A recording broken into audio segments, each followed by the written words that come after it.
Conclusión entonces, la presencia de microalbuminuria o proteinuria fuerza la necesidad de usar un IECA o un BRA, pero no impide la consideración de un antagonista de calcio para el control de la presión arterial.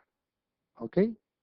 Y en pacientes con proteinuria, con o sin disminución de la tasa de filtración glomerular, estos fármacos son mejores que los dihidropirimidínicos. Es decir, el diltiazem y el verapamil es mejor que el amlodipino y el nifedipino. Estatinas, control de los lípidos. Todas las estatinas han mostrado un efecto importantísimo con respecto a la proteinuria. Reducen la proteinuria. ¿De acuerdo? Y este es el metaanálisis, uno de los metaanálisis que lamentablemente con todos los estudios que se reunieron acá no lograron diferencia significativa. Aquí pueden ver ustedes. ¿Ok? El desenlace y la reducción de la proteinuria, sin embargo, no logró una significancia estadística. El tratamiento con estatinas es seguro y reduce el riesgo de eventos cardiovasculares. Eso lo sabemos en pacientes con enfermedad renal crónica. Y que tienen, digamos, protecciones idénticas a aquellas vistas en los estudios en población general. Sin embargo, es cierto que podrían tener efectos antiproteinúricos y de estabilización de la función renal. Sin embargo, la significancia clínica de estos beneficios todavía es incierta. ¿Por qué? Porque gran parte de los estudios que se metieron a esos metaanálisis tienen gran heterogeneidad y los sesgos no permiten ver esa protección que se ha anunciado o que se enunció en muchos ensayos clínicos. Sin embargo, como conclusión es de que usa los hipolipemiantes cuando el paciente con enfermedad renal crónica tenga dislipidemia. ¿De acuerdo? O tenga niveles de LDL por encima de 100. La dieta hiposódica. ¿Es realmente la dieta hiposódica un factor que nos puede ayudar en la nefroprotección? La respuesta es sí. Cuando uno hace una revisión de cómo es que desde el Paleolítico las costumbres alimenticias estaban estructuradas de la siguiente forma. Usualmente estos Homo sapiens en el Paleolítico tenían las fuentes de energía fundamentalmente de proteínas, comparada con las de hoy, dieta occidental. Los carbohidratos, pero fíjense las grasas. Solamente las grasas eran el 21%. Actualmente doblamos en ese requerimiento calórico. La fibra era mucho mayor en la dieta del Homo sapiens. Y fíjense el sodio. El sodio apenas era 700 miligramos. Y nosotros consumimos de 2.300 a 7.000 miligramos de sal. Lo que ha condicionado, obviamente, una serie de fenómenos vasculares, entre ellos problemas del riñón.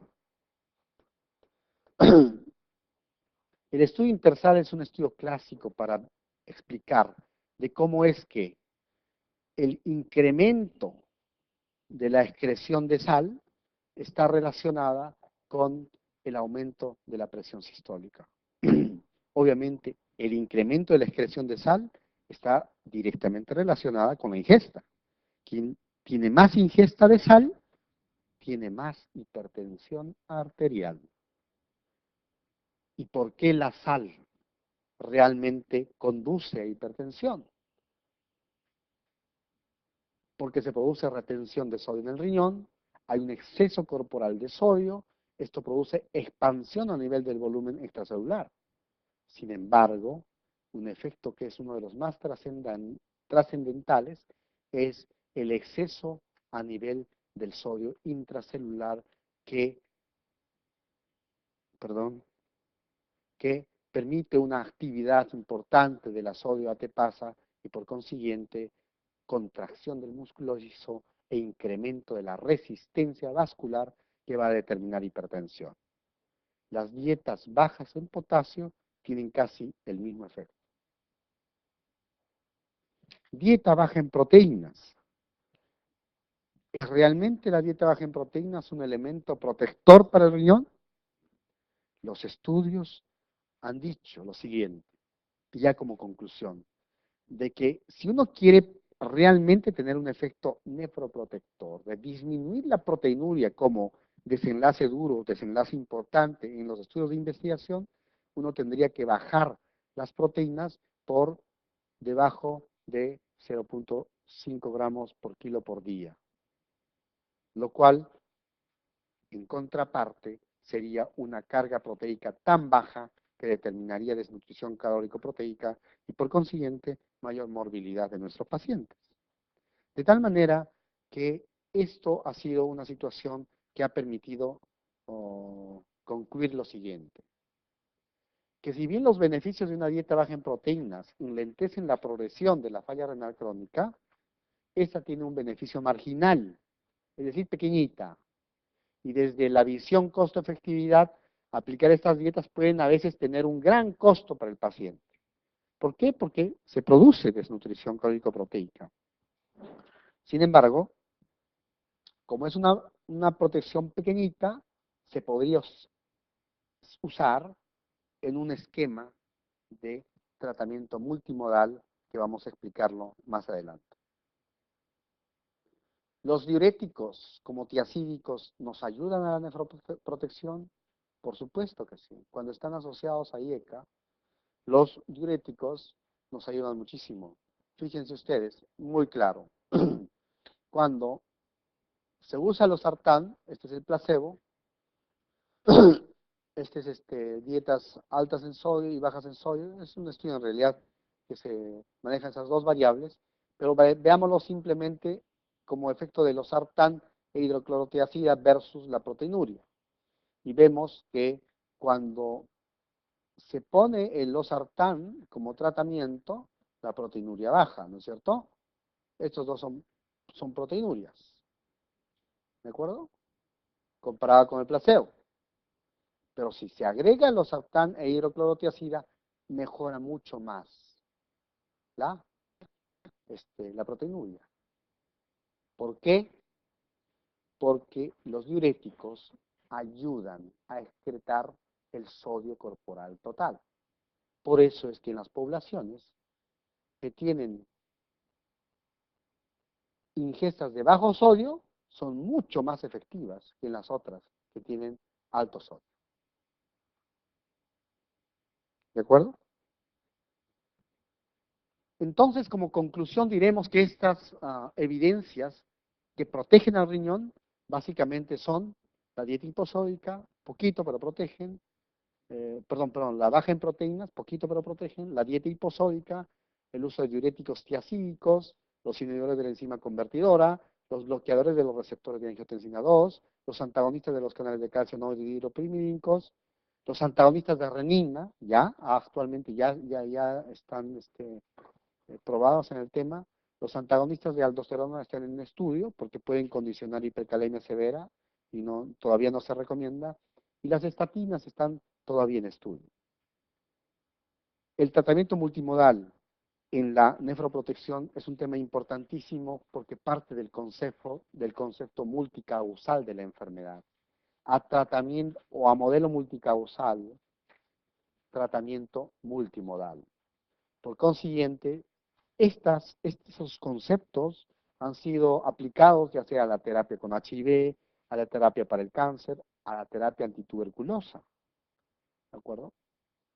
Y simplemente para destacar que desde el año 83, cuando Brenner lanza esta idea de hipótesis de lesión renal y retardo de la progresión de la enfermedad renal, actualmente Ramussi, que es uno de los investigadores de mayor trascendencia en el mundo actualmente, el Hospital Mario Negri en Italia, ellos promueven la reparación renal. ¿De acuerdo? Este es un tratamiento multimodal secuencial, que es el que se ha planteado el grupo de Ramussi y es el que hemos aplicado nosotros hace 2 años, porque yo vengo justamente de 2 años de entrenamiento en ese instituto y esto es lo que estamos haciendo. Ok, agregamos dieta hiposódica, luego le agregamos dosis bajas de IECA, vamos titulando las dosis de IECA y bloqueadores de receptor de angiotensina, agregamos diuréticos, controlamos el potasio, si es que hay hipercalemia, inmediatamente corregimos el potasio, corregimos la acidosis metabólica, etcétera, etcétera. Si la presión arterial no se controla con estos, agregamos un calcio antagonista. Si los lípidos están aumentados, agregamos una estatina y todo este esquema terapéutico lo llevamos en pacientes que tienen proteinuria clínicamente significativa. Y los objetivos de la terapia son estos, básicamente, tener esta proteinuria baja, tener una presión arterial a este nivel, tener un LDL colesterol menos de 100, y si es un diabético, por lo menos tener un perfil de hemoglobina glicosilada menos de 7. ¿De acuerdo? De tal manera que en el horizonte epidemiológico de la nefropatía diabética, que es un modelo que nos ayuda a explicar estas cosas, diremos que en la población en riesgo aplicamos los cambios de estilo de vida y todo lo que hemos conversado. Cuando el paciente ya tiene enfermedad renal crónica, que es lo que estamos conversando, y está todavía normoalbuminúrico, hay que aplicar todo esto, ¿de acuerdo? Todos esos parámetros de cambios de estilo de vida. Cuando el paciente ya tiene microalbuminuria, pues tendremos que empezar, aparte de estas cosas, usar drogas que disminuyan la microalbuminuria, tipo IECA o bloqueador de receptores de angiotensina. Y cuando tengan macroalbuminuria, ya podemos usar lo que nosotros hemos comentado con respecto a la terapia multimodal. Si a pesar de eso el paciente sigue deteriorando su función renal, como lo va a hacer, pero en mayor tiempo, hay que manejar las complicaciones de la falla renal crónica. Y eso implica, a medida que disminuye la función renal, manejar la hipervolemia, manejar la anemia, manejar la osteodistrofia renal, ¿de acuerdo? A medida que aparezcan ya esos síntomas. Manejar óptima y adecuadamente la hipertensión arterial. Y finalmente, si el paciente deteriora su función renal, tener las terapias de sustitución renal que esperaríamos no llegar ahí. Aquí están algunas recomendaciones de la International Society of Nephrology. Eh, el tratamiento no dialítico, ¿ok? Que yo les había hecho referencia. Hay que controlar la hipervolemia, la hipercalemia, controlar la acidosis metabólica crónica, etcétera. Un tema importante, quizás como referencia, para estimular el tratamiento de la acidosis metabólica crónica, es que lo siguiente, cuando yo pongo células osteoblastos en una cámara Petri, eh,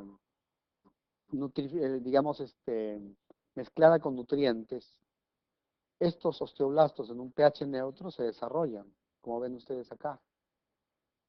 Sin embargo, en un medio ácido no se desarrollan. Y eso empeora la osteodistrofia renal. De tal manera que los pacientes que tienen enfermedad renal crónica y acidosis metabólica, ustedes tienen que tratar de conservar por lo menos un bicarbonato más de 20. Si el bicarbonato está menos de 20, hay que darle bicarbonato de sodio. Es decir, esas bolsitas que usaban las abuelitas para sus tortas, esas bolsitas es posible darle a estos pacientes, ¿de acuerdo? O solución de Schul, que es una cosa mucho más, que lo preparan en algunos hospitales, es mucho más, la anemia se produce cuando más o menos la tasa de filtración glomerular está a este nivel, ¿de acuerdo? Siempre la anemia en el paciente con enfermedad renal crónica, en ese porcentaje, 25%, se asocia a una deficiencia de fierro. Por consiguiente, el tratamiento de la anemia, salud, debe ir asociada a la suplementación de fierro, ¿de acuerdo? Si el fierro está tan bajo como y la saturación de transferrina menos de 20%, hay que darle fierro al paciente. Luego de saturar la reserva de fierro, recién se le puede dar eritropoyetina. La enfermedad ósea tiene ese espectro. El hueso, la enfermedad ósea de alto recambio es básicamente la osteitis fibrosa. desde el punto de vista patológico, es decir, el hiperparatiroidismo secundario. Pero también hay otra forma de enfermedad ósea, que es el hueso adinámico, osteomalacia o enfermedad ósea de bajo recambio, que usualmente se produce en pacientes desnutridos, en pacientes que usan muchos quelantes de fósforo o en pacientes con diabetes o uso de corticoides. Aquí la PTH es normal, pero las cifras de fósforo más bien son bajas. En nuestra población, en los estudios que hicimos inicialmente nosotros en el Perú, encontramos aquí en la mayor prevalencia de enfermos con enfermedad ósea de bajo recambio, que es totalmente diferente a lo que sucede en los países desarrollados, donde la ingesta de alimentos, especialmente productos lácteos, etcétera, es mejor. No pudimos hacer una relación causa-efecto, sino es simplemente una observación epidemiológica.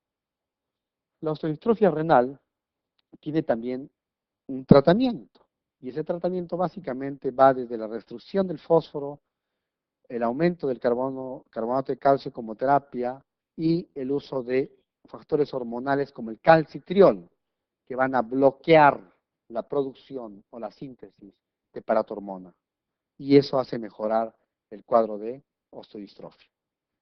La hemodiálisis y la diálisis peritoneal, las dos pueden elegirlo, cualquiera de ellas. Desde el punto de vista de morbimortalidad, son iguales. No hay diferencias. Desde el punto de vista personal pueden haber diferencias, porque hay personas que pueden trabajar, son jóvenes, trabajan todos los días y de repente la diálisis peritoneal puede ser mucho más, se acomoda mejor a sus tiempos y a su estructura personal. Y la hemodiálisis, en cambio, requiere más ir a un centro especializado 3 veces por semana, estar en la máquina 3.5 horas a 4 horas, etcétera, y perder toda la mañana o casi todo el día prácticamente. Y resulta siendo un tema dificultoso para este grupo de pacientes. Y finalmente el trasplante renal. La insuficiencia renal aguda, esta sí es la pérdida brusca de la función renal, lo que ocasiona acumulación de estos compuestos nitrogenados. Usualmente el volumen urinario puede estar entre estas dos vertientes, menos de 400 oligúrica o más de 400 no oligúrica.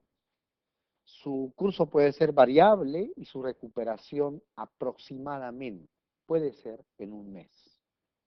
¿De acuerdo? Hay pacientes que se recuperan en una semana, en 2 semanas. Eso es variable.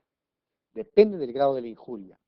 La prevalencia, 5% en pacientes hospitalizados y 1 a 25% en pacientes críticos. La falla renal crónica aguda es una enfermedad que quizás responde más a ese comportamiento de las enfermedades difíciles de tratar en pacientes críticos con múltiples problemas y en los cuales la posibilidad de iatrogenia del médico son mayores. Por eso es que la mortalidad no ha cambiado. ¿De acuerdo? Son pacientes difíciles, son pacientes críticos con una serie de factores comórbidos. Si uno ve la incidencia de necesidad de diálisis por insuficiencia renal aguda, por millón de población y por año, en todos estos países, tanto desarrollados como en vías de desarrollo, las cifras son realmente bien altas, bien altas. ¿Cuál es la fisiopatología de la falla renal aguda? El tema fundamental en la falla renal aguda es que al producirse un daño, se produce una reducción generalizada o localizada del flujo sanguíneo renal. Al disminuir el flujo sanguíneo renal, disminuye la perfusión de todas estas estructuras que son alimentadas también por la sangre, es decir, el intersticio, los túbulos y las paredes del endotelio, que requieren ser vascularizadas para cumplir su rol metabólico y nutricio. Por consiguiente, esta es la clave fundamental, cualquiera sea la etiología. Unos en mayor magnitud que otros, pero usualmente es esta, y quizás esta reducción generalizada es el prototipo de la insuficiencia renal isquémica. El punto es que cuando disminuye el flujo sanguíneo renal, existe una serie de efectos vasculares, como el incremento del calcio citosólico, cuando el aumento de mediadores inflamatorios, como el factor necrosis tumoral o la interleuquina 1, esta injuria endotelial puede determinar también el desbalance de esta serie de mediadores vasoconstrictores y vasodilatadores y vasoconstrictores. Por consiguiente, todo esto lleva a la disminución brusca de la tasa de filtración glomerular. Como hay de por sí un fenómeno isquémico y de hipoperfusión, estas células pues se van a ver desfavorecidas, por consiguiente van a empezar a morir. Y al empezar a morir, estas células caen en el túbulo renal y obstruyen, y se produce una obstrucción luminal, que va a ser quizás uno de los determinantes más importantes de la oliguria. Los mediadores hormonales y vasoactivos que participan en esta isquemia son todos estos: sistema renin-angiotensina, activación de la fosfolipasa A2, activación del sistema de las endotelinas, aumento de las adenosinas, disminución del óxido nítrico, etcétera, etcétera. Todas con esta función de vasoconstrucción, fundamentalmente a nivel del mesangio, que es otro órgano de soporte que determina, digamos, la regulación de la hemodinámica renal. Todos estos mecanismos fisiopatológicos son en realidad mecanismos que tienen que ver con la eh, hipoxemia. En cualquier órgano donde hay hipoxemia suceden todos estos fenómenos. Y en particular el túbulo renal va a determinar finalmente obstrucción del túbulo renal. Algunos mediadores como el calcio, que ha sido, digamos, ser un elemento fundamental en este proceso de destrucción inducido por la hipoxia, es lo que los autores han enunciado durante muchos años como parte de estos daños celulares. Ok, la obstrucción tubular es lo que finalmente determina estos cambios. Las respuestas potenciales de las células tubulares renales a la injuria renal son estas: las pérdidas de la polaridad, pérdidas de la regulación, etc. Pero todo esto aterriza fundamentalmente en esta diapositiva. Que la injuria tubular, ¿no?, en este modelo de injuria isquémica, que es la necrosis tubular aguda, es que, ¿por qué se daña la estructura tubular? Porque un porcentaje de estos túbulos que están más o menos en la médula renal reciben el menor aporte de oxígeno. En la corteza reciben 50 a 100, pero cuando van cayendo hacia la zona de la medular interna, están recibiendo un PO2 de 10 a 20 milímetros de mercurio, normalmente. Y cuando hay isquemia glomerular, obviamente que estas tasas disminuyen y la resistencia a la hipoxia de estas zonas proximales, ya sea del túbulo proximal o de las ascendentes de, medular del láser de Henle, van a sufrir daño, van a sufrir esa lesión, van a producir esa obstrucción a estos niveles. Y por consiguiente, la afectación del túbulo y proximal va a ser que se pierda su capacidad absortiva, se pierda su capacidad de poder darle, digamos, darle eh, estos anclajes pericelulares y esta ubicación de las mitocondrias. Le va a hacer realmente un daño terrible a esta zona que va a terminar destruyéndola. La afectación secundaria igualmente en el asa de Henle hace todos estos fenómenos y mecanismos que van a destruir el asa de Henle. El tema fundamental cuando uno va a la clínica en la falla renal aguda es tener como concepto esto, y esto es lo que siempre nosotros decimos a nuestros estudiantes. Cada vez que un paciente viene a la emergencia o estamos en contacto con uno de ellos y tenemos un paciente que tiene la creatinina elevada o la URI elevada, planteamos dos preguntas. ¿Esta es una enfermedad renal crónica o es una enfermedad renal aguda? Entonces, si es una enfermedad renal aguda, nosotros tenemos varias posibilidades, que son la hipoperfusión, la nefrotoxicidad, la nefritis intersticial, la glomerulonefritis, uropatía obstructiva o hay alguna obstrucción vascular. Ok, pero si es una falla renal crónica, ¿qué cosa es? El tema fundamental es primero diferenciar esto. Y entonces nos ayudamos por lo siguiente. ¿Cuáles son los antecedentes patológicos? Si hay diabetes e hipertensión, es más una falla renal crónica. ¿Cómo está la facies? Las fases abotagadas es más de una historia grande de falla renal crónica porque ha habido un tiempo importante para que se instale el edema a nivel de la cara. La anemia, la palidez terrosa es una cuestión característica de los enfermos crónicos. La tolerancia a la uremia, con 200 de urea, te dicen su nombre, hablan contigo, te hacen bromas, etcétera.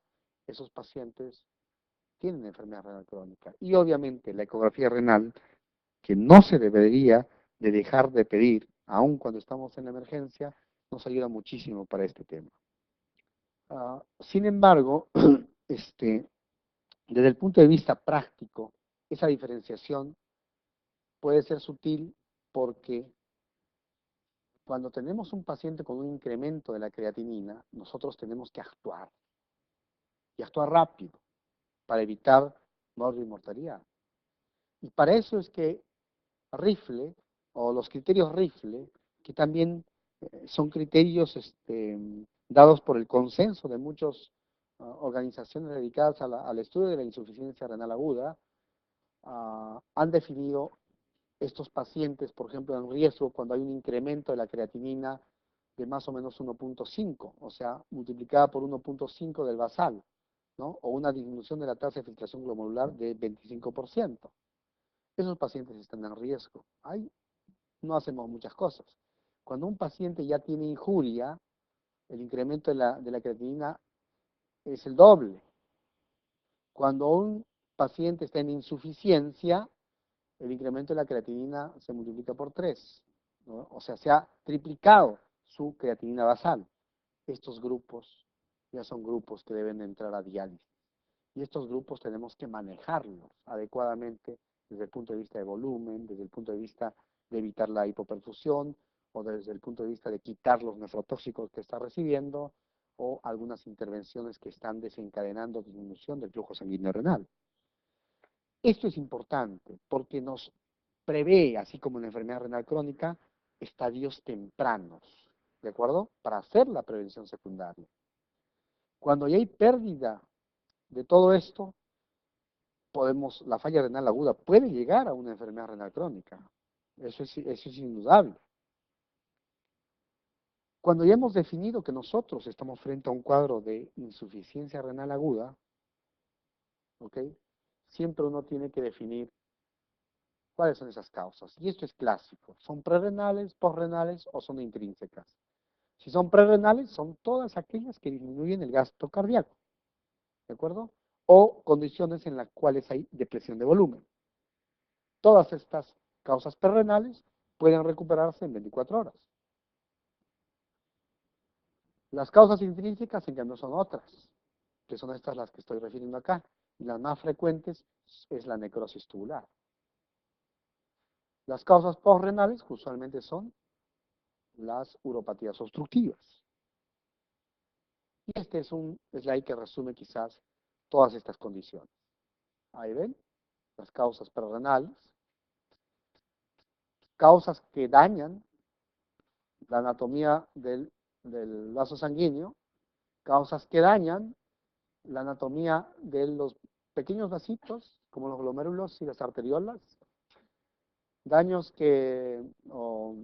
situaciones que dañan la estructura glomerular per se, todas estas patologías, daños o condiciones como isquemia, nefrotoxinas, que son las más frecuentes, que lesionan el tubuli, ¿ok? O obstrucciones postrenales, de las que hemos hablado, como la uropatía obstructiva, los cálculos renales, los tumores, etcétera, ¿ok? En la insuficiencia renal aguda usamos siempre indicadores. Y para discriminar entre prerrenal, por ejemplo, y la necrosis tubular aguda, que es la renal intrínseca por excelencia, vemos que, simplemente para graficar acá, que cuando el túbulo renal ya no funciona, no reabsorbe sodio, entonces pierde sodio. Por eso es que el sodio es mayor de 20 y en cambio en la prerrenal es pequeñita, porque la capacidad del riñón para reabsorber sodio todavía está indemne. Y cuando hay hipoperfusión, debe de reabsorber más sodio el riñón para recuperar la volemia. En cambio, cuando ya se malogró el túbulo renal en esa zona del asa de Henle, en esa zona de la médula que es hipóxica por excelencia, entonces ya no hay esa función tubular importante del- de la reabsorción tubular. Esta expresión del sodio urinario es casi lo mismo que ocurre en esta fracción de excreción de sodio, por ejemplo. En la fracción de excreción de sodio es menos de 1 y más de 1 en la necrosis tubular aguda, lo que nos indica también que está perdiendo más sodio el paciente. ¿De acuerdo? En la osmolaridad, ¿dónde está la osmolaridad? Fíjense ustedes que en la prerrenal su capacidad de concentración es buena.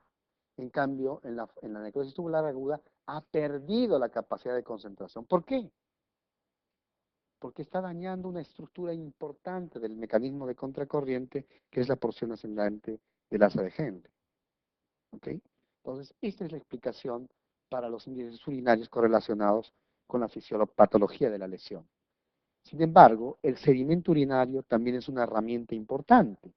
La presencia de cilindros granulosos o leucocitarios o eritrocitarios ya es un hallazgo importantísimo para discriminar el diagnóstico, por ejemplo, en la prerrenal y en la renal. Acá están estos cilindros eritrocitarios. La injuria prerrenal, hemos dicho, la disminución de la filtración glomerular como consecuencia de la hipoperfusión renal. Puede estar, acá están estos índices que habíamos hablado, ¿ok? Miren el sodio urinario, más de 40 en la ira, intrínseca, esta es la anemia prerrenal.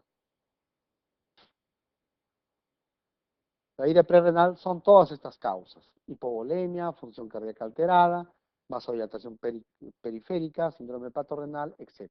Hipoperfusión. La posrenal, sabemos, ya hemos mencionado, la uropatía obstructiva,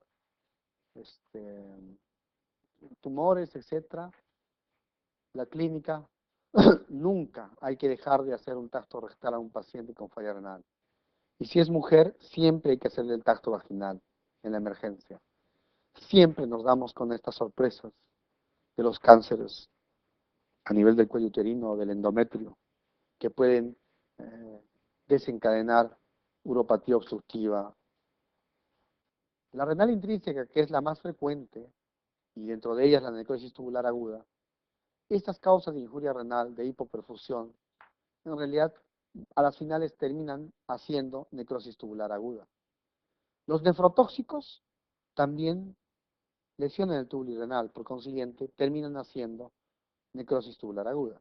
Estas dos, hipoperfusión y nefrotóxicos, hacen necrosis tubular aguda, ¿de acuerdo?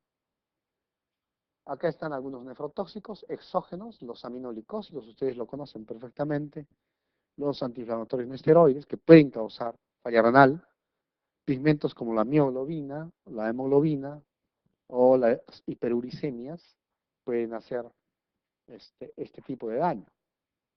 Las nefritis intersticiales que las más frecuentes son por drogas, que usualmente producen fiebre, eosinofilia y rash, son las que producen este tipo de lesión. Ejemplo, los RAM con los antituberculosos que ustedes han visto en los hospitales, los síndromes de Steven-Johnson que terminan con falla renal, esas son nefritis intersticiales.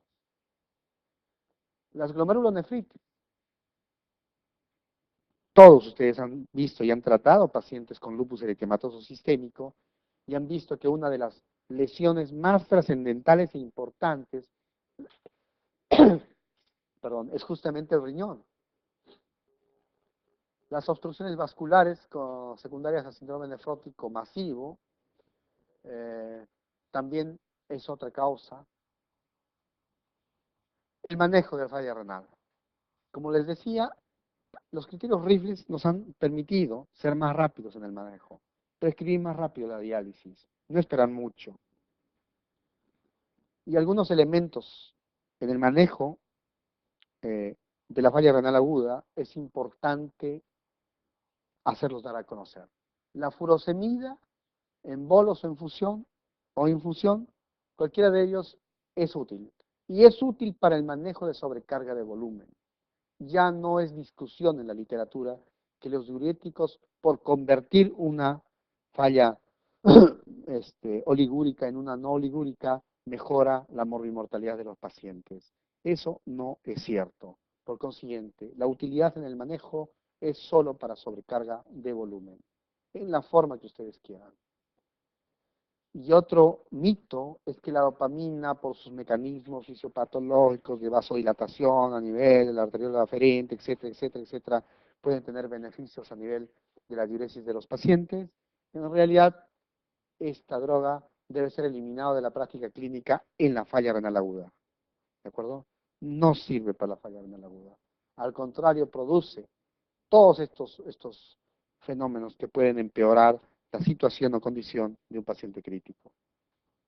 Lo importante en la falla renal aguda es vigilar, supervisar, monitorizar, hacer los controles cada 24 horas, tener un balance hídrico óptimo, los niveles de sodio no más de 5 gramos, el potasio de acuerdo a los niveles séricos, la tasa de proteínas y carbohidratos estructurada para que no vaya a la desnutrición calórico-proteica, y si requiere nutrición parenteral, y si lo requiere, va a requerir de todas maneras diálisis.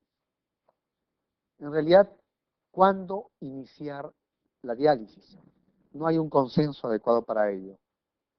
En realidad, iniciaremos la diálisis cuando tengamos condiciones que comprometan la vida del paciente. La mayoría de las fallas renales agudas se autolimitan y revierten con manejo médico. Solo un pequeño porcentaje va a la diálisis. Y van a la diálisis aquellos que empiezan a hacer los síntomas que les he mencionado en la falla renal crónica, o sea, las condiciones de emergencia. ¿Cuáles son? Estas. La encefalopatía urémica, la hipercalemia severa que no revierte con tratamiento médico, la acidosis metabólica que no revierte con tratamiento médico, la sobrecarga de fluidos o insuficiencia cardíaca, el sangrado digestivo, la insuficiencia renal aguda hipercatabólica, es decir, empieza a aumentar tremendamente la urea y la creatinina de día a día, casi más del 50% de sus niveles basales, y la pericarditis urémica. Esas condiciones nos inducen a nosotros a ponerlo a diálisis a los pacientes. En falla renal aguda somos mucho más precoces, más agresivos, y los resultados los tenemos en los pacientes. ¿Ok? Estas son algunas cuestiones que ya es simplemente para que ustedes tengan una idea general de que no solamente en falla renal aguda hay la diálisis peritoneal y la hemodiálisis convencional. Hay otro tipo de diálisis que se llaman terapias lentas continuas, dentro de las cuales está la hemofiltración y hemodiafiltración, que lo hacemos también en los dos hospitales, 2 de Mayo y Loaiza. Hacemos estas terapias, tenemos las máquinas, la tecnología, etcétera, y usualmente estos pacientes están para inestabilidad hemodinámica y sobrehidratación. Esta es más o menos la comparación de quién depura más, quién depura menos. Bueno, lo importante es que todas depuran, unas más rápido, otras más lento, pero todas depuran. Y finalmente, esto es lo que hay que hacer siempre en nuestra práctica clínica en los hospitales. Evitar la hipoperfusión. Paciente que sale de sala de operaciones, que está bajo después del estrés quirúrgico, que se producen una serie de fenómenos, que es anciano y que siempre los anestésicos pueden bajarle la presión arterial y que después de que va a su camita, lo primero que hacen es ponerle ketorolaco para el dolor. Esa es una práctica no adecuada, porque ellos son los que más entran a falla renal aguda por el efecto del antiinflamatorio no esteroide en un riñón que ya está injuriado. Un riñón anciano, de un anciano, ya está injuriado. Tomen una creatinina a vuestros papás, si alguno de ustedes tiene padres más de 60 años, van a ver en qué nivel está la tasa de filtración glomerular. Si le hacen solamente el cálculo de la fórmula de Cochrane, ¿ok? Y compárenlo con los criterios. Son fallas renales crónicas leves. Y si además de eso es fumador o es hipertenso, muchas sorpresas van a tener. ¿Ok?